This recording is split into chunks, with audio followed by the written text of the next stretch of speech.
Well, hello and welcome to the Behind the Line podcast. My name is Elliot. I am excited that you're here, whether you're watching or listening. It's good to have you here. Today I have a special guest. This guy I've known since I've been working here. It's been a while, so I'm excited for some of you guys to get to know him. You might already know him. Mike Loven, how you doing today? Hello, everybody. I'm wonderful. How are you? I'm doing okay. It's good to see you. And you as well. You know, I was thinking about yesterday.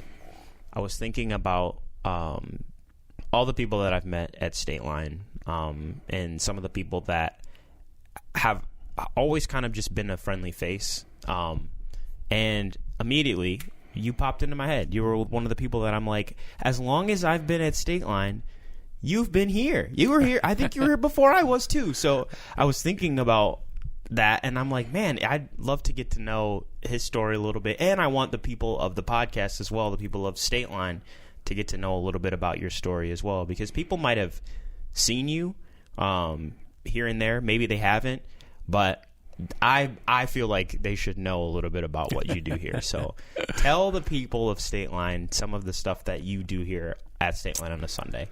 So my title at church on Sundays is producer. Mm-hmm. And ironically, I feel like that role in a church is to make it feel as less produced or as least produced as possible. Yeah.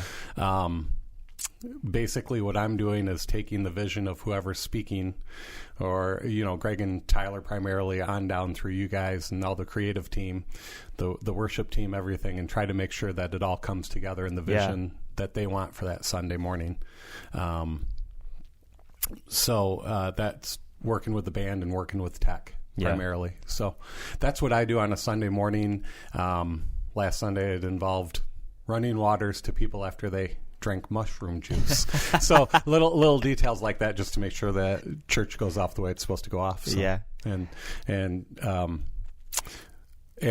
so that tech primarily is invisible to everybody, and the band is just helping enter people into worship, and the sermon goes off without a hitch. Yeah. And that almost never happens, but we do our best. Right. Yeah. We do as best as we're not striving for perfection, just excellence. We notice. So, right. We notice. You know, it's funny too. In a couple of our meetings on Tuesdays, we do like a programming meeting on Tuesday, which you're aware of, and any of the things that like people notice, or they might like mention, hey, I noticed this, I noticed that, like, they're very attentive people that we know pretty well, for one, and two, they're super small details. And so we were saying the other day, like, if this is what people are noticing, like, something's happening. Like, we're doing okay for ourselves. So, ironically, this past Sunday, one of the flaws that happened this past Sunday was based on one of those minute details. It was adjusting something 2 seconds. Mm-hmm. And me, in my role, I was so focused on what we had fixed over here that I kind of missed something happening, you know, over here. Right. And, but like you said, that we're down to that level of detail that we're like, hey, you know, that kind of doesn't look right when it does that. Let's just trick that out. And Zach did a great job. Mm-hmm. What I was focused on, Zach actually had done perfectly well. It was 100% accurate, and I just missed some of the other stuff to go along with that. But sorry to the band, who really felt the brunt of that last week. But so it's great that people come up. I know you didn't ask this, but we're in the back of the room. We're at the tech booth. Mm-hmm. I'm there probably most Sundays. Yeah. This is my face. I mean, we're open. We roped that off the first Sunday, and then we're like, no, we want people to be able to walk through here and stuff. It's fine. We don't want you to spill coffee on the equipment, but, you know, we want you to feel free to come say hi. And a lot of the stuff that we're trying to do is at direction from leadership in the church. So, you know, if you have questions about stuff, we're happy to answer them. I'm always happy to give people a tour. People don't know we have an upstairs. You know, we do.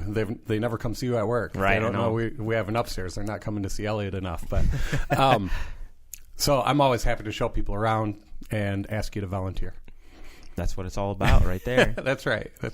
So that whole like production, a Sunday morning happens fast, I'm assuming, for you. Like there's stuff that's flying at you all the time, right? What does a typical Sunday morning look like for you? For me, I'm not the first person to get here. I get here about an hour after everybody else. Mm-hmm. So I show up around 7 o'clock, and the band has done their sound check. The sound tech is already there. Mm-hmm. Camera operators and video switchers and directors are showing up, and the light and CG are the tech crew that works on a Sunday morning. So they all kind of show up around 7 if they're not here before. Some of them like to get here a little earlier. So for me, it's coming in, making sure that we have our order service printed out. Mm-hmm. They're all specialized to each tech area. So we print them out individually for each tech area so they know what their cues are that they're looking for during service. Yeah. So that's 7 to 7:40. The band is rehearsing songs and trying to do one last run through before we do a full rehearsal. And so I'm watching that, making sure everybody's kind of settling into their positions. Yeah. And then 7:40, we do a full walkthrough, which is everybody that's going to be involved on a Sunday morning service. Mm-hmm. And so I tend to do the talk through of that and find out, you know, what moving elements are happening on the stage. Do we need a table with juiced mushrooms? Yes, I'm going to keep coming back to juiced mushrooms. What do we need to make service happen? So we talk through all of those elements. Everybody talks through that together. Everybody knows what's going to happen. They know whenever the speaker is going to want the keyboards to come out and start playing. So the sound knows, the keyboard player knows, the band knows that they're getting ready. Sometimes the band has to come out before. Sometimes the band's going to come out during prayer. But it's all discussed ahead of time so that it's not a distraction during service. So that's 7:40-ish. Usually takes about 15, 20 minutes. Then we do a kind of a full walkthrough, almost directly in order. And we try to have the doors open by 8:40. Yep. So when you see our wonderful host team standing at the doors, it's because we're trying to get everything right. So then we go through first service, and there's a lot of communication going on. Right.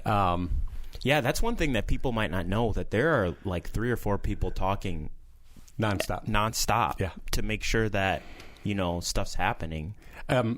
We try on the tech team. We're all trying very hard to be invisible. Yeah, but it's not 100% possible. There's going to be times where a camera operator is going to have to talk on their headset. Mm-hmm. If you ever listen to the camera operators, I mean, it's the director's nonstop talking through the whole service. Yep. Okay, let's go do this. Hey, we've got this coming up. Get this, you know. So there's a lot of communication that happens just in the video element of it, and then there's communication that happens everywhere else. You know, if we're going over on time or whatever, we have to communicate that. And it's not overly produced. Mm-hmm. It's trying to keep the vision that Greg and Tyler primarily are trying to set out for that day. Yeah. It's you know, it's okay if Greg and Tyler want to talk for 53 minutes. That's fine. That's fine. We're going to adapt that on the backside of that and cut a song or what, you know, like we can make that happen. And then, so we go through first service. There's always some fine tuning, some correction. Right. Second service, generally I sit with my wife unless she's volunteering. She also volunteers on the tech team. Mm-hmm. So if it's a week where she's volunteering on tech, then I stay in my producer seat. If it's a week where she's not volunteering, then second service I generally sit with her, but I sit right in front of the tech booth. So if there's anything that has to happen, I can only be a distraction to the last 2 rows on this side of the room. Right. and get up and try to take care of whatever needs to happen. Yeah.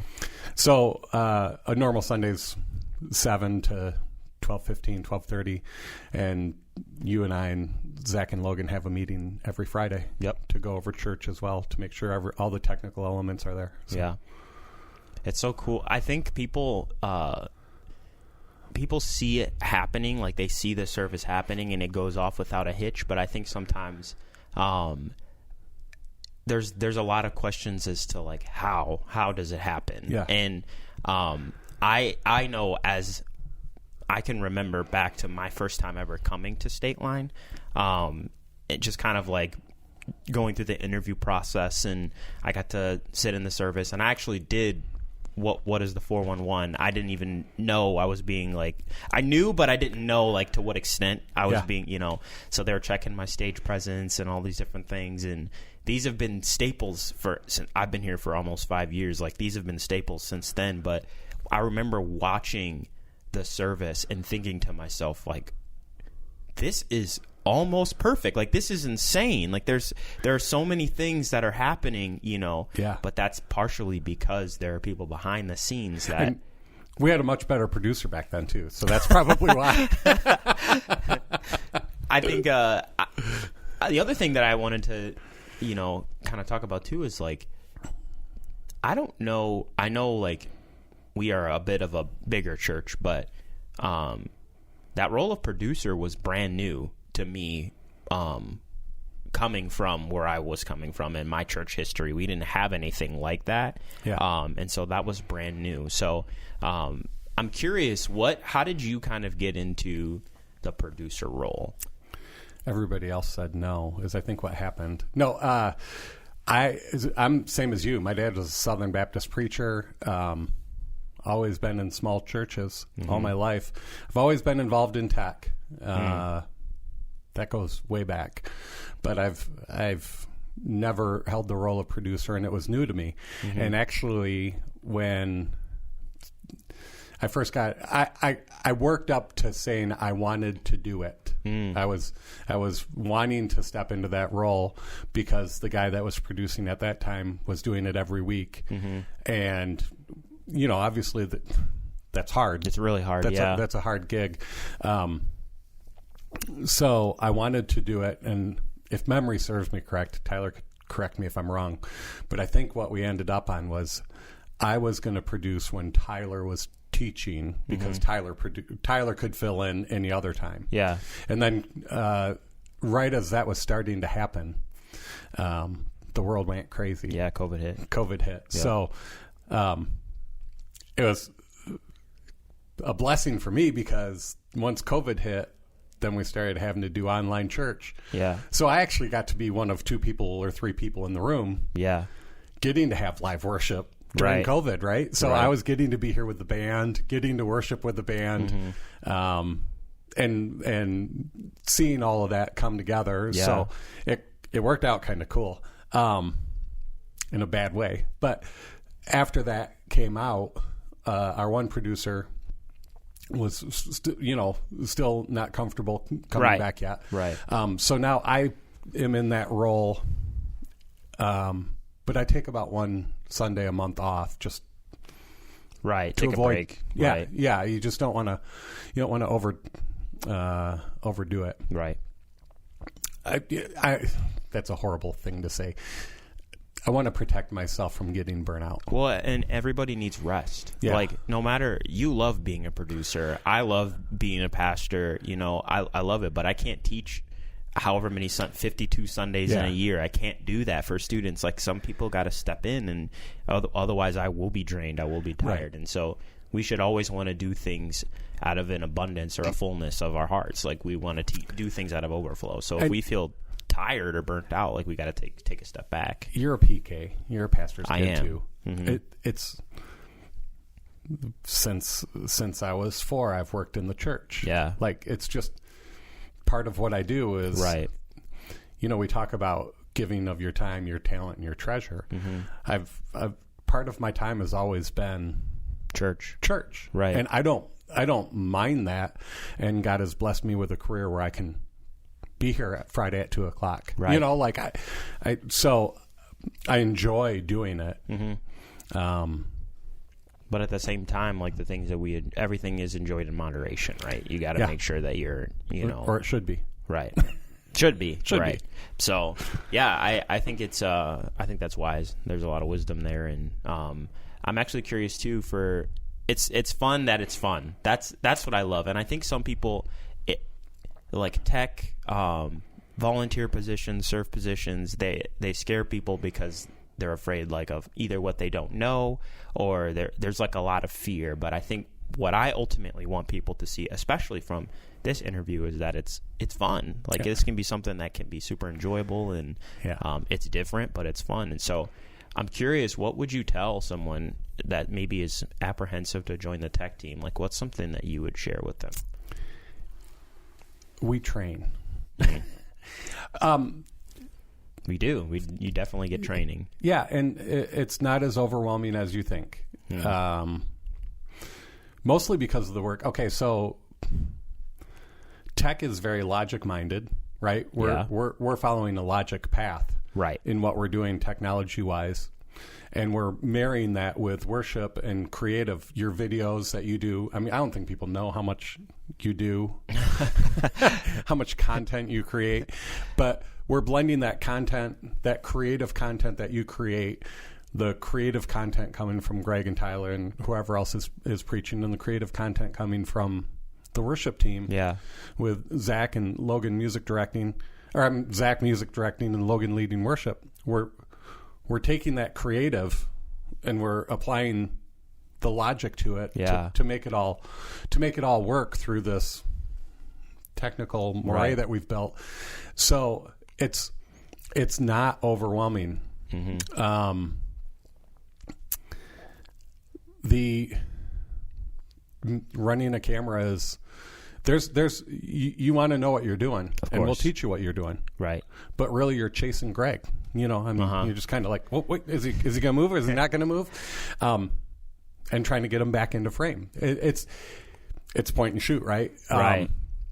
And it's not oversimplifying that. That does take skill. It takes practice. Right. But it takes tactile practice. You have to have your hands on the camera. You have to do it. The only way through is through. Right.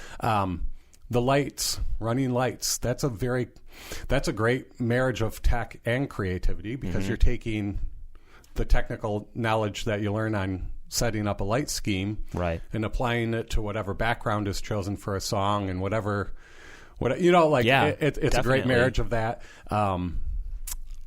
I'm just going to go through now too. CG is character generation. That's the lyrics on the screen. That's the videos that go on the screen. Anything that's not a camera shot is CG. Right. That's where my wife volunteers, and she says that is a high-stress position, because when you get here at 7, you start work, and you don't stop. You don't stop until you leave. You are constantly operating CG, except for some time in between services. But there's always... We've gotten to the point now, like we said earlier, you know, you've got a little... We're worried about a 2-second transition. Right. But that's something that you guys are fixing on Friday afternoons. Right.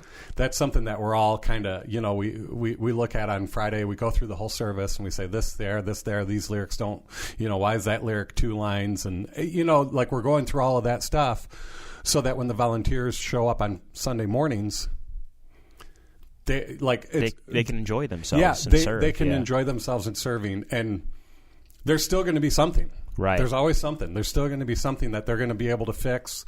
They're going to have the knowledge to fix, but it's a lot less than what it used to be. You know, right. We've kind of gotten it, and it really is because you and Zach and Logan. It's really because of your efforts that is happening that way. So serving on tech now is great. I mean, it's always been great. I've always loved it, but that's in my blood. Right. It's not as overwhelming as people think. Yeah. The most overwhelming thing is sound, and we don't use volunteers for sound on Sunday mornings. We use highly trained you guys would be so impressed with the people that come in and run sound. If you knew any of their backstories, it's just, and you know them. But, you know, these are... They've been doing sound for quite some time. And from some names that everybody has heard. Right. Brent Hayes, he takes care of all of our tech. You could pick some of the biggest names in the world. Yeah. And he's worked for them. He's done work for them. You know, we're not, well, and I'll say this too about sound. we have, again, the vision that the church is trying to create for what that should be, you know. But the beauty of it, and sound's a good way to show it, the beauty of it is in that logic world of tech, everybody still has their own creativity. Yeah. And sound's a good way to see that. Right. Some people, like, I'm drum and bass. I like that, you know. Right. I'm always watching the people on the drums. I'm always tapping my hands, bouncing my feet over there. Right. So if I was running sound, it'd be more heavy that way. Some people are more like, hey, let's blend it in. But we try to keep it within. Right. So there's play the horses in the corral instead of in the stable. Right. Right. Yeah. Totally makes sense. Yeah. So that's it's. There's no reason to be overwhelmed. Come find me. I'll give you a tour. Right. I think people would be really amazed. We said it a little earlier. I think they'd be amazed at how many volunteers it takes on a Sunday morning to make church happen. And tech and band, we're a small part of that.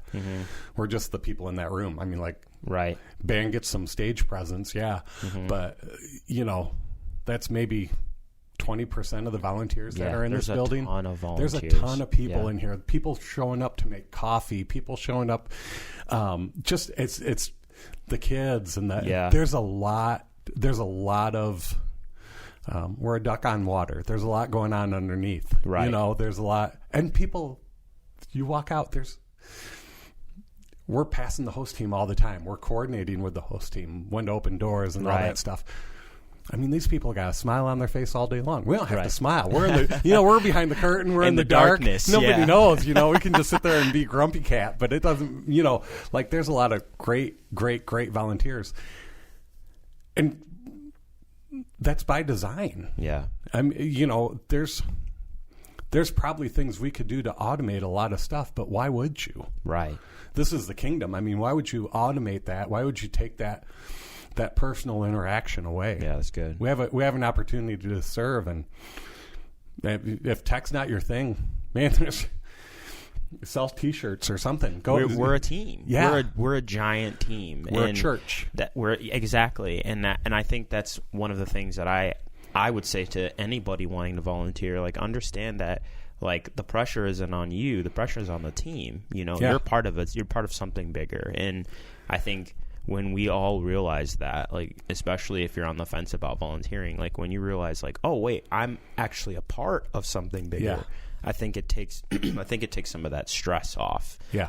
And you can relax and, have a good time and enjoy and serve the Lord all at the same time and, get to know some different people. And because I've heard this in multiple places, but like the tech team is like a family. Like you guys are tight knit, and that's true across the board. I think for a lot of different serve positions as well. Like, these people become like your family. And one of the things that we've done is with the tech and the band. Like, the band got these cool State Line Worship hoodies, right? But Logan didn't just order them for the band. He ordered them for all the tech. Like, hey, if you want one, let me know. So, like, as a tech team member, I'm getting to wear a State Line Worship hoodie. Right. And I only know one other person. I won't call her out here, but she knows who she is. I only know one other person that's not in tech or band that has one, right? Like, it's kind of a symbol, right? You're like, right. Yeah, that's my tribe. That's my people, right? Like, I'm in with that crowd. I'm cool. I'm right. with the band too. Yeah, I'm with the band. Yeah. So I want an all access pass. Is what I want on Sunday mornings. There you go. We should get our own little lanyards. I'm sure we can figure that out for you. You can do something up. You got the creative talent. That's easy. Easy. So we started doing 10 minutes before the service. The tech and the band get together in the upper room, and we just have a moment together before we all go out and do our thing. And the mantra is always repeated: high excellence, but high grace. Yep.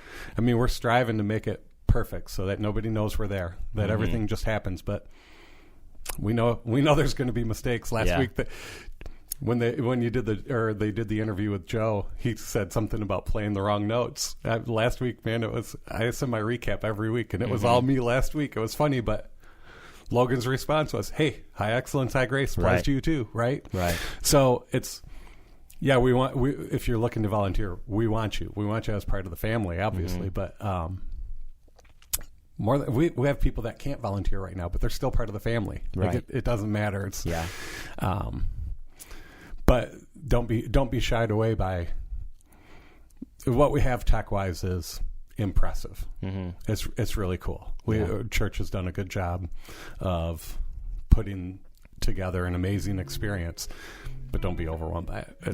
It's just buttons and knobs. It's okay. We'll figure it out. That's a good word. That's a good word. Well, thank you, Mike. I appreciate you joining us today, and thank you for watching or listening. If that's what you're doing, I appreciate it. Hey, we do this every month, so make sure that you tune in. Check us out. Subscribe if you got to do that. Whatever you need to do, and we'll see you next time. See you later.